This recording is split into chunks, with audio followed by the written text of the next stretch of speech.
오늘 하나님의 말씀은 시편 23편 2절과 3절입니다. 우리 4주 동안 지난주에 이어서 시편 23편을 생각해 보겠는데요. 오늘은 시편 23편 2절과 3절 생각해 보겠습니다.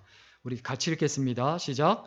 그가 나를 푸른 풀밭에 누이시며 쉴만한 물가로 인도하시는도다. 내 영혼을 소생시키시고 자기 이름을 위하여 의의 길로 인도하시는도다. 아멘. 요즘 물가가 많이 올랐습니다. 사실 옛날에 쓸 수 있는 돈 가지고 지금은 뭐 별로 살 수 있는 것도 없고, 그리고 물가가 점점 올라가서 굉장히 힘든 것 같아요. 그래서 물가가 두 가지 움직임을 가집니다. 하나는 뭐냐 하면 인플레이션이죠. 지속적으로 물가가 올라가는 상태입니다. 그래서 물가가 너무 오르면 심각한 문제가 생기는데, 그 물가가 올라서 심각한 문제가 생기는 상태를 스태그플레이션이라고 하죠. 우리의 신앙생활에 있어서도 인플레이션이 있을 수 있어요. 무슨 얘기냐 하면 일이 너무 많은 거예요. 신앙생활 하는 게 너무 버거울 정도로 뭐가 많은 거예요. 교회에 무슨 일이 많고, 성경도 너무 많이 읽어야 되고, 교회 가야 되는 일도 너무 많고, 굉장히 그게 너무 지나치면 신앙생활 어렵습니다. 그런데 물가의 그 두 번째 움직임이 있는데 뭐냐면 디플레이션이죠. 물가가 올라가는 게 아니고 오히려 떨어지는 거예요. 근데 사실 경제학자들이 동일하게 이야기하는 것, 인플레이션보다 디플레이션이 훨씬 더 위험하다. 왜냐하면 물가가 떨어지면 그냥 물가가 괜히 떨어지는 게 아니고 같이 생산량이 감소해요. 생산량이 감소한다는 건 실업이 증가가 된다는 얘기예요. 자, 실업이 증가가 되면 경기가 계속 악순환이 돼요. 교회도 마찬가지입니다. 교회가 막 신앙생활 하는데 이게 많고 행사도 많고 일이 많으면 힘들죠. 근데 그것보다 더 사실 알고 보면 어려운 게 뭐냐면 평안한 거예요. 편한 거예요. 정확하게 얘기하면. 일이 없는 거예요. 우리가 이 땅에 살아가는 동안에 물가가 오르는 것도 굉장히 문제지만 물가가 떨어지는 것도 굉장한 심각한 문제이듯 신앙생활이 편한 거, 이게 더 심각한 문제다라는 것을 잊어버리지 말아야 합니다. 존재하는 모든 것에는 그 기준이 있어요. 평가할 때. 존재하는 모든 것, 사람이든 물건이든 마찬가지예요. 두 가지 기준을 가지고 평가를 합니다. 하나는 뭐냐면 가격이에요. 이게 얼마짜리냐? 그 다음에 두 번째 평가 기준은 뭐냐면 가치예요. 이게 가치가 있느냐 없느냐. 사람은 가격 갖고 말할 수가 없죠. 사람은 가치를 생각해야 돼요. 오늘날 사람들이 점점 어떻습니까? 가격은 민감하고 가격은 알지만 가치는 생각하지 않는 것. 신앙이라는 것은 가격으로 말할 수가 없는 거예요. 가치로 얘기해야 돼요. 하나님 나라의 백성은 돈을 가지고 자꾸 평가하면 안 돼요. 무엇 가지고? 가치를 생각해야 돼요. 나 자신의 가치. 교회에서 내가 얼만큼 가치 있는 존재인가? 이것을 생각해야 돼요. 내가 교회에 갔는데 그냥 있으나 마나한 존재다. 그럼에도 불구하고 내가 가치 있는 것처럼 착각을 해요. 사실 교회에서는 오든지 말든지 신경도 안 쓰는데. 가정에서도 마찬가지입니다. 가정에서도 사람은 가치로 말해야 되지 가격으로 말하면 절대 안 되는 거죠.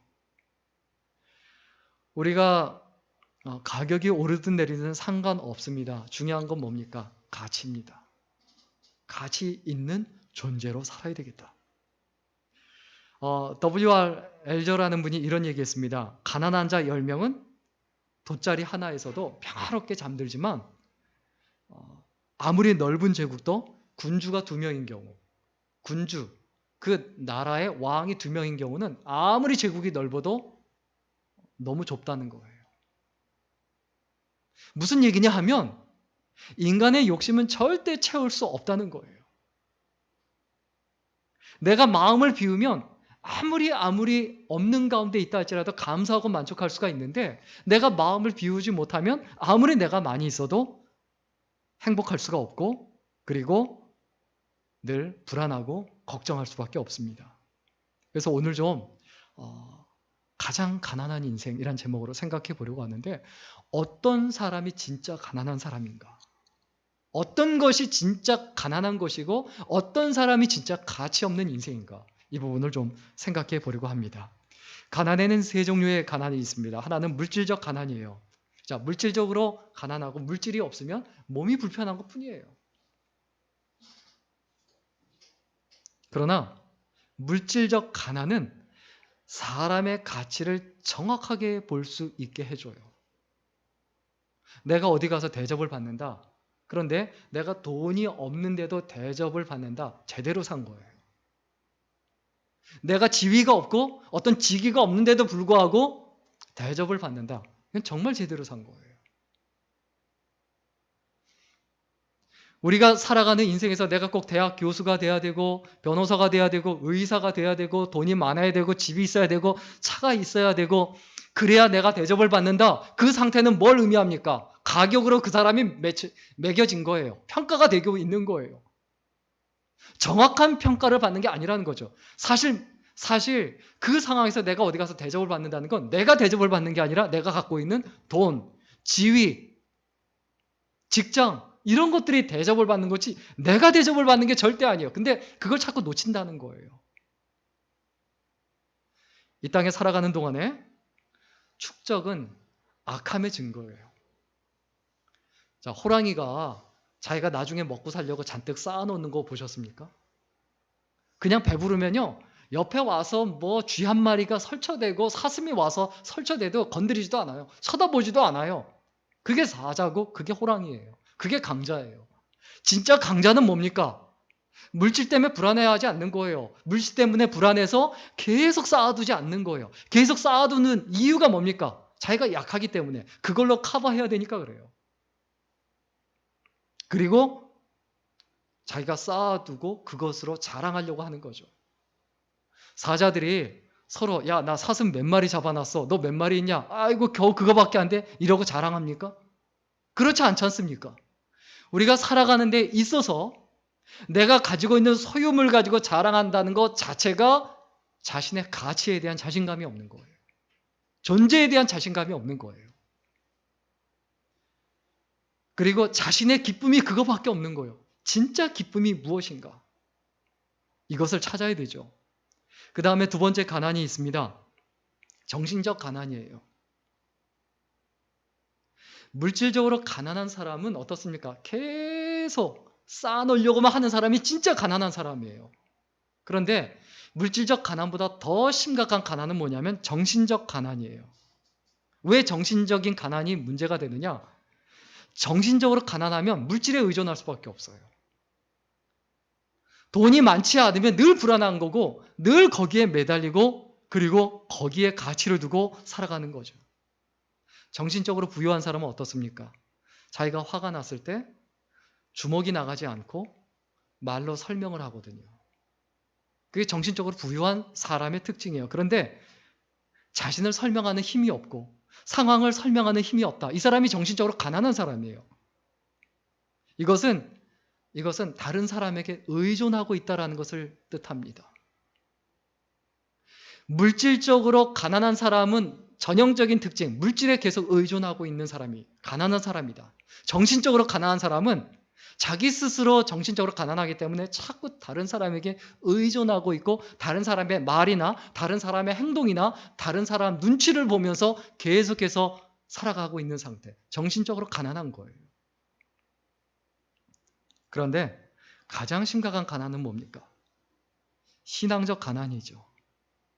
하나님을 의지하지 못하고 하나님을 따라가지 못하면 계속해서 다른 사람을 의지하고 다른 사람을 의지할 수 없고 믿을 수 없으니까 돈을 의지하고 돈을 쌓아놓고 거기서 만족과 기쁨을 얻으려고 하죠. 신앙적으로 가난하다는 말이 뭡니까? 신앙적으로 가난하다는 것은 하나님의 인도하심을 받지 않는 상태예요. 이 사람이 가장 가난한 사람이에요. 다윗이 오늘 본문에 뭐라고 말합니까? 2절과 3절에 어떤 말로 끝냅니까? 쉴만한 물가로 인도하시는도다. 의의 길로 인도하시는도다. 내가 진짜 부유하다라고 하면 뭐가 진짜 부유한 것이냐? 하나님의 인도함을 받으면 돼요. 왜? 쉴만한 물가로 늘 인도하시니까. 부유한 대로 늘 인도하시니까. 우리 오늘 성경 본문 2절 말씀 같이 읽겠습니다. 다시 한번 읽습니다. 시작. 그가 나를 푸른 풀밭에 누이시며 쉴만한 물가로 인도하시는도다. 진짜 가난한 인생은 하나님의 인도하심이 없는데 어떤 인도하심? 쉼으로 인도하시지 않는 거예요. 쉼이 없는 인생이에요. 성경에서 이 쉼을 뭐라고 말합니까? 안식이라고 얘기하죠. 평안이라고 이야기하죠. 성경에서 말하는 그 안식이, 그 쉼이 세 가지가 있습니다. 하나는 뭐냐면 맨화라는 말이에요. 맨화는 상태의 구별이에요. 상태의 구별. 무슨 얘기냐 하면 세상이 어지럽고 혼란스럽고 막 복잡해도 나는 평안할 수 있는 거예요. 왜? 하나님과 나 사이가 분명하고, 그리고 나 자신에 대한, 내 인생에 대한 확신이 있는 거예요. 돈이 있든 없든, 상황이 어떻게 복잡하든, 위기 상황이 다가오든, 내 가는 길에 대한, 내가 살아가는 것에 대한 확실히 있는 그 상태, 자기 자신이 구별이 된 거예요.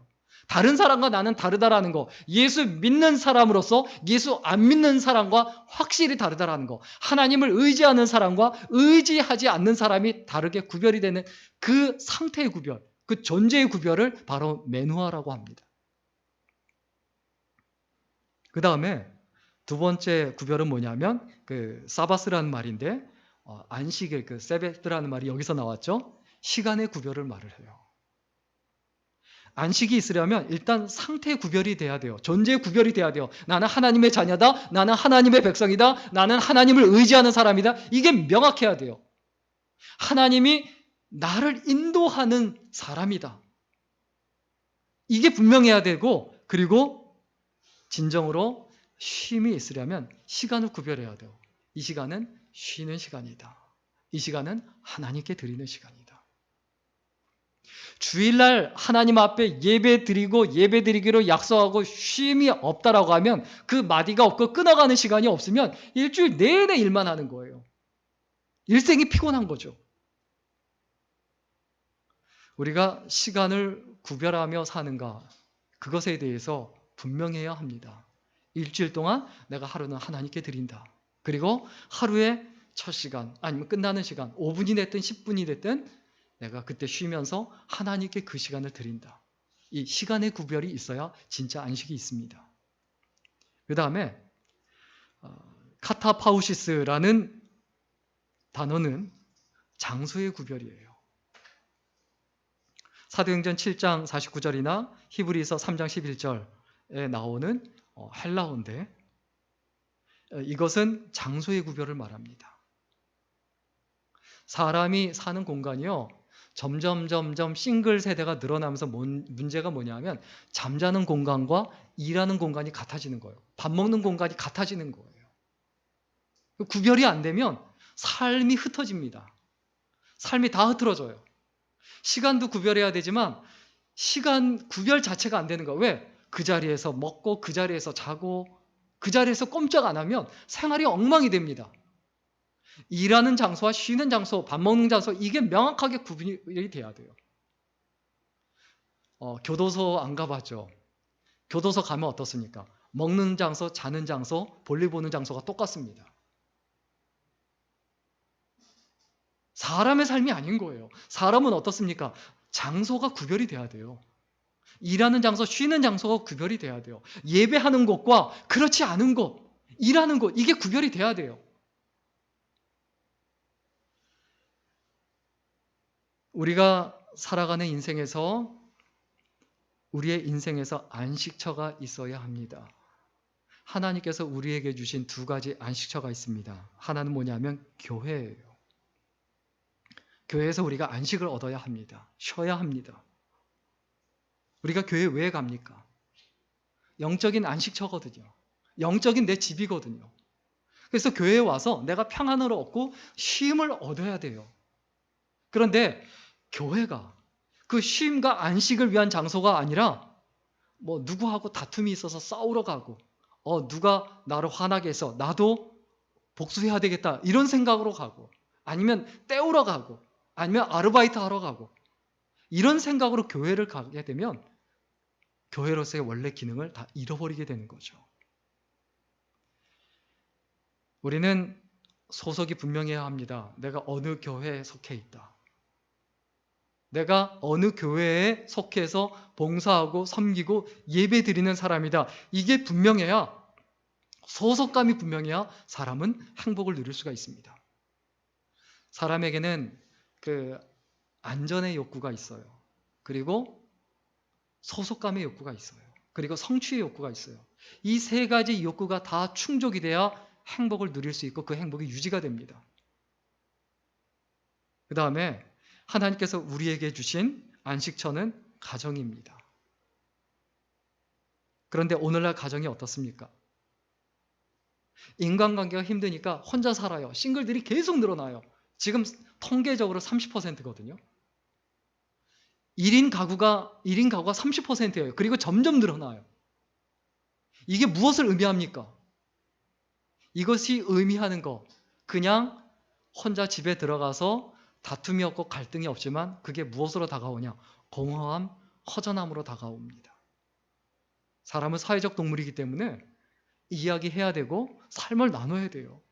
그래서 앞으로는 그 싱글 가정들이 계속 늘어나면서 점점 바뀌게 될 건 뭐냐면 소유 경제가 아니라 공유 경제로 점점 바뀔 겁니다.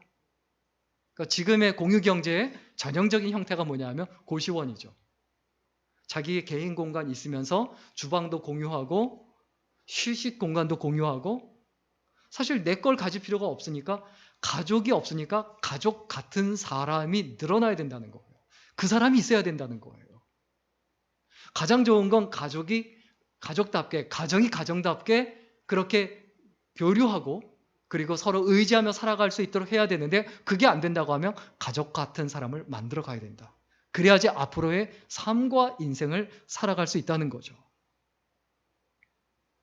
우리의 삶에서 늘 기억해야 됩니다. 하나님께서 쉴 만한 물가로 인도하십니다. 내 삶에 쉼이 없다, 안식이 없다, 평안이 없다. 뭘 의미합니까? 하나님의 인도하심을 못 받는 거예요. 하나님의 인도하심을 받으면 반드시 쉼이 있어요. 그래서 힘을 얻고 용기를 얻고 담대함을 얻고 다시 회복이 됩니다. 쉼을 위한 전제 조건이 있습니다. 첫째는 직업이 있어야 돼요. 할 일이 있어야 된다는 거예요. 그 다음에 두 번째는 뭐냐 하면 멈춤이 있어야 돼요. 중단. 계속 가면 안 돼요. 기계도 쉬어줘야 되듯 사람도 쉬어줘야 돼요. 그리고 쉼이 되려면 뭐가 있어야 되느냐? 보호가 있어야 돼요. 프로텍션이 있어야 된다는 거죠. 사회적 안전망이 있어야 되는데, 사회적 안전망이 그렇게 한국 사회가 탄탄한 편이 아니죠. 그럼 우리가 진짜 믿을 수 있는 보호는 하나님의 보호하심이죠. 하나님의 그 프로텍션 가운데 있는 것, 보호하심 가운데 있는 것, 이것이 정말 중요하죠. 그리고 우리가 진짜 이 땅에 살아가는 동안에 쉼이 있으려면 회복이 있어야 합니다. 사람은 에너지를 쓰게 돼 있어요. 계속 힘이 빠지게 돼 있어요. 그러다가 다시 회복이 있고 또 원기 회복이 되고 다시 힘을 얻어서 리프레시 돼서 다시 또 열심히 또 일을 할 수 있는 이런 회복이 있어야 되는데, 그래서 하나님께서 뭐라고 말씀하시니까 오늘 본문에 그가 나를 푸른 초장에 누이시며, 초장도 푸른 초장입니다. 단순히 녹지대를 말하는 게 아니고 여기서 푸르다라는 것은 사막의 뜨거운 태양열을 피할 수 있는 곳, 그늘진 곳을 말하죠. 그리고 정글 가운데 막 그늘이 안 지고 오히려 너무너무 그 숲이 많고 빽빽해서 맹수가 우글거리고 언제 달려들지 모르는, 맹수가 언제 달려들지 모르고 뱀이 언제 달려들지 모르는 그런 곳이 아니라 푸른 초장은 그 가운데서 보호받을 수 있는 곳. 푸른 초장은 푸르고 보호받을 수 있는 바로 그러한 장소를 의미하죠. 그곳이 바로 교회가 돼야 되고 가정이 돼야 합니다. 그리고 또 오늘 본문에 뭐라고 말합니까? 쉴만한 물가로 인도하시는 도다. 이 쉴만한이라는 말은 세찬 그 물결과는 반대로 잔잔하다는 뜻입니다. 잔잔한 거. 하나님께서 우리를 급류로 인도하셨다면 거기서 급류 앞에서 평안하기 쉽지 않죠. 물을 마시기에 불편하고 어려울 뿐만 아니라 굉장히 위험하죠. 하나님이 어떤 가운데 있습니까? 우리를 쉴만한 물가로 계속 인도하시죠. 쉴만한 물가로. 목자는 양들을 잔잔한 물가로 인도하고 안전하게 쉴 수 있게 하십니다. 내 삶에 쉼이 있느냐, 안식이 있느냐, 이 부분을 분명히 생각해야 되죠. 그리고 한 가지 더, 우리가 진짜 가난한 가운데 있는 사람이 어떤 사람인가? 의가 없는 인생이에요. 쉼이 없는 사람, 그리고 의가 없는 인생, 오름이 없는 인생이죠. 자, 오늘 보면 3절 말씀 같이 읽겠습니다. 같이 읽습니다. 시작. 내 영혼을 소생시키시고 자기 이름을 위하여 의의 길로 인도하시는도다. 내 영혼을 어떻게 해요? 소생시키시고 자기 이름을 위하여 어디로? 의의 길로 인도하신다. 여기서 소생하다라는 말은 되돌아오게 한다는 뜻입니다. 되돌아오게 한다. 죄악에 빠져 있다가 공경에 빠져 있다가 공경에 빠져서 막 정신없이 힘겹게 지내고, 그리고 죄악에 빠져서 정신없이 힘들게 지내고 있는데 거기서 벗어나서 돌아오게 해서 하나님께 매달리게 하는 그 상태를 말합니다. 하나님께서는 우리를 계속해서 의의 길로 인도하십니다. 우리는 길을 가는 인생입니다. 세 종류의 길이 있을 수 있습니다. 하나는 뭐냐면 죄악의 길이에요. 내가 가고 있는 길이 죄를 짓고 죄를 향해 나아가는 길이 아닌가 생각해야 되죠. 그리고 두 번째는 쾌락의 길이에요. 즐거움을 위해서, 재미를 위해서 살아가는 인생 아닌가. 그러나 이런 길에서 벗어나서 우리가 어느 길로 나가야 합니까? 의의 길이에요. 정의의 길이에요. 옳은 길이에요. 우리는 살아가는 인생에서 내가 옳은 길을 가고 있고 바른 길을 가고 있다. 그러면 흔들릴 거 없어요. 내가 옳은 길을 가고 있고 바른 길을 가고 있으면 길이 열리게 돼 있어요. 반드시 하나님께서 그 길을 열어주십니다. 독일에 가면 사람들이 항상 놀라는 게 있대요. 아주 흔하게 자주 보는 그 광경이 있는데, 그 소위 소방차라고 하죠. 구급차, 응급차나 소방차가 지나가면 정말 한 차도 예외가 없이 자동차가 저렇게 사진처럼 다 길을 열어준대요. 양옆으로 다 붙는데요. 한국이 많이 나아지긴 했지만 여전히 안 비켜주죠. 여전히 버티고 있죠. 그런데 우리가 기억해야 될 거, 내가 정말 바른 길을 가고 있고 의의 길을 가고 있고 한 영혼을 생각하며 하나님 나라를 생각하며 간다고 하면 하나님께서 반드시 길을 열어주실 것이다. 가난이 나를 막지 못할 것이고 어려움이 나를 막지 못할 것이고 위기가 나를 막지 못할 것이다. 하나님께서 나를 의의 길로 반드시 인도하실 것이다 라는 확신이 있어야 합니다. 하나님께서 뭐라고 말씀하십니까? 오늘 본문에 자기 이름을 위하여 의의 길로 인도하시는도다. 내가 잘 되는 것 하나님의 기쁨이고 내가 잘못되면 하나님의 이름이 더럽혀진다는 거예요. 그래서 우리를 반드시 의의 길로 인도하신다는 거예요. 우리의 관심사는 어디 있어야 됩니까? 옳지 않은 길, 바르지 않은 길로 가는 거죠. 마지막 한 가지 이야기만 하고 마칠까 합니다. 영국의 생스터라는 아주 유명한 뛰어난 설교자요 목사님. 사실 이분의 그 설교집 목회자들이 많이 보죠. 이분이 뛰어난 설교자로 굉장히 유명했는데 한창 일할 나이에 이상한 병이 들었어요. 몸이 점점 굳어지는 병이에요. 그 당시 의학으로는 원인을 알 수가 없어요. 그런데 이 생스터 목사님의 아들이 아버지에 대한 그 전기, 그 글을 썼는데 그때 자기는 자기 아버지의 설교가 그 누구의 설교보다도 가장 훌륭했다라고 말을 하면서 아버지가 설교하실 때 중에 가장 훌륭한 설교가 언제였냐 하면 목과 입까지 굳어져서 아무런 설교를 하지 못하게 되셨을 때, 그때 삶으로 보여주신 설교가 가장 훌륭했다라고 이야기를 합니다. 고통 가운데서도 아무 말을 할 수 없을 때, 그리고 움직이지 못할 때, 그때 보여준 모습이 가장 훌륭한 설교고 위대한 설교였다라고 말을 합니다. 생스턴 목사님이 운명하기 전에 굳어진 손을 들어서 오랜 시간을 들여서 편지 몇 줄을 적어서 평소 친분이 두터운 그 빌리 그레함 목사님한테 그 편지를 건넸어요. 그 내용이 이겁니다. 주님은 내게 부족함이 없었습니다. 건강했을 때뿐만 아니라 건강치 못했을 때에도, 그리고 나의 죽을 날이 다가온 지금에도 정녕 주님은 부족함이 없으십니다. 이것이 분명한 사실이니 기회가 있는 대로 이 사실을 전해 주십시오. 생스턴 목사님의 고백이 뭡니까? 내가 건강했을 때에도 나한테 부족함이 없으신 분이 주님이었고, 내가 건강하지 못했을 때에도 부족함이 없는 주님이었다. 여호와는 나의 목자시니 내가 부족함이 없다. 건강하든 건강하지 못하든 부유하든 가난하든. 우리의 인생에서 진짜 가난한 인생이 뭡니까? 돈이 없는 게 아니에요. 명예가 없는 게 아니에요. 직장이 없는 게 아니에요. 하나님의 인도하심을 받지 못하는 거예요. 하나님께서 나를 쉴 만한 물가로 인도하시느냐? 그렇지 않느냐? 하나님께서 나를 옳은 길로 인도하시느냐? 그렇지 않느냐? 우리는 늘 우리의 감정 때문에, 우리의 마음 때문에 그 쉼을 다 깨버립니다. 오름을 다 깨버립니다. 우리는 항상 뭐라고 얘기합니까? 없는 것이 문제라고 말해요. 그러나 하나님은 항상 뭐라고 말씀하십니까? 있는 것이 문제라고 말해요. 왜 그러냐 하면 있는 곳에는 항상 인간의 욕심이 머물게 돼 있어요. 재벌가들 싸우는 거 보세요. 뭐 부모 자식도 없고 형제강도 없어요. 법정 고소하고. 왜 그렇습니까? 많으니까 문제인 거예요. 없을 땐 오히려 형제간의 우애가 돈독하죠. 그러나 인간의 욕심이 머무는 곳, 있는 곳엔 인간의 욕심이 머물지만 없는 곳에는 하나님의 은혜가 반드시 머뭅니다. 우리가 그것을 기억해야 돼요. 하나님, 나는 이것도 없고 저것도 없고 재능도 없고 가진 것도 없어요.